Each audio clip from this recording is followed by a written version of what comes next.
বৈষ্ণবকে যে বিষ্ণুর আরাধনা করে সে হলো বৈষ্ণব।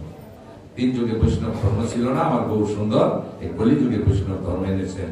বৈষ্ণব ধর্ম শ্রেষ্ঠ, বৈষ্ণব সেবা শ্রেষ্ঠ, আবার বৈষ্ণব অপরাধটাও শ্রেষ্ঠ। বলে গেছি আগে, বৈষ্ণবেতে হলে পুত্র অপরাধ, মহা ভজনেতে পড়ে যায় বা। এই জন্য বৈষ্ণব দেখলে নিন্দা চর্চা করতে নাই, হিংসা নিন্দা করতে নাই, বৈষ্ণবদের কটাক্ষ করতে নাই। অনেক সময় আপনাদের দেশের কথা বলি না, আমাদের দেশে বা অন্যান্য অনেক যারা যাই না, বৈষ্ণবরা ঈশা বলে, আমাদের দেশেও বলে বৈষ্ণবরা, দেখেন যখন সবাই যায় পিছন থেকে টোন কাটে, পিছন থেকে টোন কাটে। এই যে দেখো রান্না বাড়া তুই মানুষের বাড়ি খাওয়ানোর লিগা দৌড় শুরু করছে, খেত পাতাইলা যায়। আমার বই আছে জিজ্ঞাসা এইরকম বলে পিছন থেকে, এখন মনটা খারাপ হয় না? বৈষ্ণবদের এই কথা বলে আইসা আবার তারা আসলে বলে, জানেন না গোসাই এই রাস্তায় রেডি বলতেছে, আমি বলবো, তবে ওদের জন্য আশীর্বাদ করবেন ওরা যেন 200 বছর বাইসা হবে। কারণ তুলসীদাস বাবাজি ভারতে লিখে গেছেন, ভক্ত রাধারানীর ভজন করেছেন তুলসীদাস বাবাজি, অনেক গ্রন্থ আছে তার বৃন্দাবন। তুলসীদাস বাবাজি এরকম কটাক্ষ করতো, গেলে পিছন থেকে টোন কাটতো। রামকৃষ্ণ ঠাকুরের ভণ্ড বলে নাই, এই লাভ কার জন্য বাজারে জমিদাররা বলতো, কয়েক ঠাকুরের জন্য মানত করছি, ঠাকুরের বাজারে আসবে তো এই জন্য, এটা একটা ভণ্ড, লাউঠা জমিদাররা নিয়ে যেত ভণ্ড হইলে। রামকৃষ্ণ ঠাকুর অপবাদ দিত।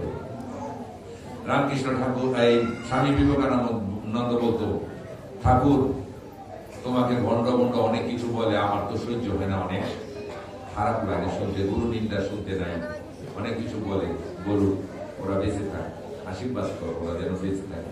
তুলসীদাস বাবাজি সেই কথাটা বলে গেছে, নিন্দুকেরে আমি বাসি বড় ভালো, সে যে আমার পরম বান্ধব, আমার ঘরের আলো, বিনামূল্যে ময়লা ধুয়ে করে পরিষ্কার, তাহার মতো বান্ধব আমার মিলবে না কুয়ার। কারণ যে আপনার নিন্দা করে তার জন্য আপনি আশীর্বাদ করবেন, গোবিন্দ ওরে 200 বছর বাঁচায় রাখো। কারণ ওই সে আপনার নিন্দা করবে, আপনার পাপ সব তার কাজে যাবে, তাহলে আপনি পরিষ্কার হবেন। ওই যে বিনামূল্যে ময়লা দিয়ে করে পরিষ্কার, টাকা দিই না পয়সা দিই না, আমার পাপ নেই প্রতিদিন, তাহলে সে আমার বান্ধব না। ওই বান্ধবটা যেদিন মারা যায়, তার সেখানে গিয়ে বসে কান্না করেছিল তুলসীদাস বাবাজি। তখন ছেলেগুলি বলেছিল, আপনি কেন ওর কাছে বসে কান্না করলেন? এই গোসাইরে সাধুরে দৌড়, রাস্তায় দৌড়বো আমরা। সে তো কত গালাগাল দিত, তারা কটাক্ষ করতো, এটা ভণ্ড সাধু, এবং সময় কত কিছু বলতো। আমার বহু সুন্দর ঘাড় ধাক্কা খেয়েছে, খায় নেই কি বাবা, ঘাড় ধাক্কা খায় নেই, কোনো বাড়িতে জায়গা দেয়নি। আমার বহু সুন্দরে ভগবানও ঘাড় ধাক্কা খাইছে, আপনারা কি একমাত্র শ্রীবাসের আঙিনায় জায়গা দিয়েছিল নাম করার জন্য। শ্রীবাস হইল নারদ মুনি, তার আঙিনায় নাম করার জন্য মহাপ্রভুদের জায়গা দিয়েছিল, আর কেউ দেয় নাই। নদিয়াতে ভগবান জায়গা হয় নাই, আমাদের তো বলবেই। তখন কান্না করে লাশ নিয়ে গেছে, রাস্তায় ধরছে ছেলেগুলি, আপনি কেন কান্না করলেন? বললো, দেখো বাবা, কান্না করেছি, আমার একটা বান্ধব ছিল। কেমন বান্ধব? আপনাকে গালমন্দ করতো, কত কিছু বলতো, যেহেতু আমার নিন্দা করতো, প্রতিদিন কটাক্ষ করতো, টোন কাটতো, খারাপ কথা বলতো, আমার পাপ সব ওর কাঁধে যাইত। ও তো আমার পরম বান্ধব। আজকে যে আমার বান্ধবরা চলে গেল, এই জন্য আমি কাঁদলাম। তোমরা নিবে কালকের থেকে আমার পাপ? কেন আমরা নিব? তাহলে ও তো নিত, সে তো নিত, সে তো আমার বান্ধব ছিল। প্রত্যেকদিন আমার গাল মন্দ করতো, টোন কাটতো, কত কিছু বলতো, আমি শুনতাম, আমি কিছু বলতাম না। আমি ওর জন্য প্রার্থনা করতাম যেন বেঁচে থাকে। বেঁচে থাকলেই তো নিন্দা করবে কি, আর জিন্দা থাকলেই নিন্দা হবেই। জিন্দা থাকলে নিন্দা হবে, বেঁচে থাকলে একদিন না একদিন দেখা হবে, এটাই তো প্রথা। তাহলে আমার বান্ধব ছিল, আজ থেকে আমার বান্ধবটা চলে গেল, আমার বান্ধব, আমার পাপ কেউ নিবে না।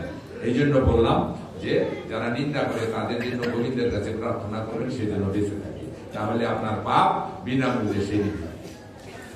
এই জন্য বলছি, নিন্দুকের আমি বাসি বড় ভালো। হিংসা নিন্দা করলে হিংসার মতো পাপ নাই, দয়ার মতো ধর্ম নাই। তাই বহু সুন্দর বললেন কি, ত্রিনাথ বিষ্ণু তরুণ বিষয় শোনা, তাই তো সবাই জানেন, বোঝেন, শোনেন, সব পাঠকরাই বলে। তাই কথার প্রসঙ্গে এসে যায়, তৃণলতা চেয়ে নিচু হও। রাধারানী বলেছেন, যে নিচু না হইতে পারে সে কোনোদিন যুগল দর্শন করে না, দেবী ভাগবতী। তাহলে গৌরাঙ্গ মহাপ্রভু বললেন, তৃণলতা চেয়ে নিচু হও। যদি হও নিচু তবে তুমি পাবে কিছু না কিছু, আর যদি পেতে চাও কিছু তবে আগে হও নিচু। যদি উঠিবারে চাও উন্নত উচ্চ শিখরে আগে করো তার মূলালিঙ্গন গোড়া ধরো, তবে উপরে উঠতে পারবে। কি নিচু না হইলে কিছু পাবে না। নত না হইলে নেতা হওয়া যায় না, নত হইয়া নেতা হয়। কেমন একটা কোটিপতি চেয়ারম্যানিতে দাঁড়ায় না, একটা মেম্বার কারো কোটিপতি থাকে লাখপতি, তাই না? চেয়ারম্যানিতে কোটিপতি দাঁড়াইয়া তারপরে যে ভিক্ষা করে খায় তার আঙিনায় গিয়ে ও তার ধরে দুটি পায়।